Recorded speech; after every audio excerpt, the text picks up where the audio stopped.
What makes that such a challenge? We talk about the subsurface today, which honestly is wild to think that we're literally trying to colonize Mars and all these things outside our world right now. And yet just below our feet, we are completely in the dark. Yeah, anytime we seek for answers, we're in the dark and we need to go and submit a ticket. We need to get the names of the utility owners we have to coordinate with. We need to send out data requests. We need to wait weeks through months to get those data requests. We need to send teams based on consolidation of those sources. And they're going to go out. The first thing that they're going to do, they're going to try to find the indicators, like the features, like the manholes, the valves, the inlets, the communication boxes, the pedestals. They will try to find any evidence that supports something buried beneath.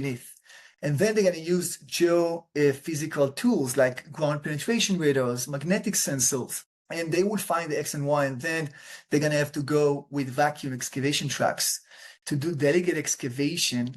And based upon the results that they gathered, they're going to have to decide where is the best route to use the new implementation. It depends on the use case, but and every time you need to do it all over again for every site, every inch. It's a very manually intensive, very expensive, and not up to date. Yeah, And it doesn't seem very efficient. yeah, it's eventually the results that they get by doing so serving them. But we're going to talk later on about numbers, just to see that we can't continue throw more bodies to the field.